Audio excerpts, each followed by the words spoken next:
Hi, let's talk about the books that I read in March. That was already a little bit of a lie. The first book I read is Play It As It Lays by Joan Didion.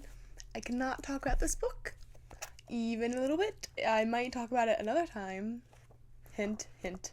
I'm gonna put it down now. The first book I can talk about is Blessed Monsters by Emily A. Duncan. This is the end of a YA fantasy trilogy. I don't even know how to describe this book. I guess to describe the series generally, you're following this main character who is a cleric, meaning that she can speak to the gods, or they speak to her at least.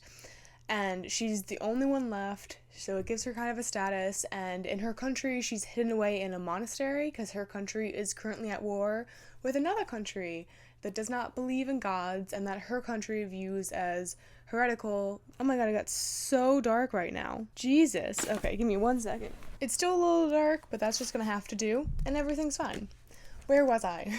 So her country views the other country that they're at war with as heretics, basically, because they use blood magic, which in her country, all magic is bad, except for talking to the gods. So that's where this trilogy starts out. The first book I didn't like that much, but at the end I thought it got interesting. The second book I didn't like that much, and you're sensing a theme. I did not like this book very much at all. It actually put me in a bit of a reading slump, which really sucked. I just felt like it dragged on and on and on. It was way too long. I also feel like there was just stuff that just didn't need to be written about. There were just all these nonsense scenes and additives, and I just feel like made it drag on longer and longer. I also feel like half the book is just the characters thinking to themselves, being like, oh, what have I done? And okay, that can be interesting, but not the entire book. It was also weird too because there was so much inaction, and then when it got to a moment of action that you're waiting for, all of a sudden you're just in the middle of it, and there's no build up and there's no real explanation, and it's very jarring. The pacing was really weird like that. At the same time, boring. At the same time, it just feels like every character is trying to be crazy witty all the time, which is annoying. And then I guess my major criticism of this series is that it just seems like the author didn't know where to go with it. When I think back to what the first book was about, and even some stuff that was happening in the second book, it just seems like she didn't know how to spin it into a trilogy, and it showed. I don't know, I just don't think it all was cohesive or fit together, and she clearly didn't know how to resolve many things, because some of the resolutions for certain characters, certain plot points just felt weird. I didn't like it. I gave it 1 star. I can't wait to unhaul this series off my shelf. I also found out afterwards that apparently the author is problematic. I don't know the details of it, but I think she said some racist stuff about some other authors. I don't know. I don't even need to know because I'm never picking up anything by her again. So, one thing I will say, it's got a good aesthetic. I also liked this. I thought that was fun.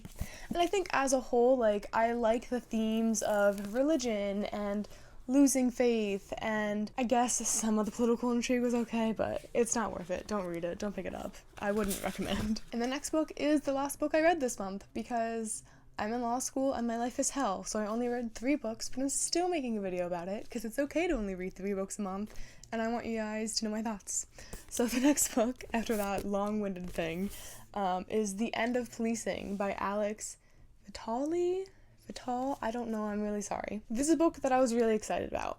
It's nonfiction. The name is The End of Policing. I assumed it was very police abolitionist, and I was excited about that because it is something that I'm really interested and passionate about to a certain extent, but I do want to read about it more. I do want to know more about that idea, and I thought this would be a really good intro to that, and it was kind of a letdown, to be honest. I mean, it's written fine, but I don't think it actually talks about abolition all that much. It goes through a couple different subjects that are definitely interesting. For example, it talks about the history of policing and how it started in colonialism and slave patrols, and then it talks about how the police are ineffective with dealing with mental health, with dealing with homelessness, with sex work or the war on drugs, and I think those things are valid. I also, though, think that people who are interested in reading a book about police abolition already know that. I don't think those are the areas that people need to be like convinced on. Like, if you know anything about sex work, it's like, yeah, policing is terrible for that. If you care about homeless people at all, you're like, yeah, police obviously aren't equipped to deal with like people who are homeless and they treat them like shit, or obviously police aren't the answer to like mental health situations. I think this was all like easy bait almost. And as someone who's looking to learn more about police abolition, I'm kind of more interested in not the harder subjects, because again, I do believe in police abolition as a whole, but I'm kind of more interested in conversations of how we go about that, or what the world looks like afterwards, or, you know, the things that people are really concerned about police with are things like homicide or like violent crime for the most part, and this book didn't go into any of that. So I don't know, I just think it could have made a much better case. And I think the name is very misleading because it says the end of policing and then it never talked about the end of policing. It just every now and then it might have a sentence being like, police aren't the answer, we need community solutions, and then that's all. I also saw some critiques on Goodreads where people were talking about how the book starts out like anti-reformist, because obviously if you're a police abolitionist, like you don't think we can reform the police, and that's a valid statement. But then at the same time, like throughout numerous chapters, it kind of goes into different ways the police can be reformed to fix some of these issues. I don't know. I don't think it's worth the hype. It's also been read by the lovely Senator Ted Cruz, which is really fucking funny. He definitely didn't read it. Like, let me say that. He definitely didn't read it at all, but it's funny that I was reading it during the moment that he, like, brought it up. If you're interested in the book because you saw that in the news, I don't really think it's worth it. I ended up just giving it 3 stars. It was kind of a letdown because I was really looking forward to this one. So there you go. Those are the 3 books I read this month. Sorry this video is late. Sorry I don't talk about many books in it. My life is a mess. Thank you for watching. Goodbye.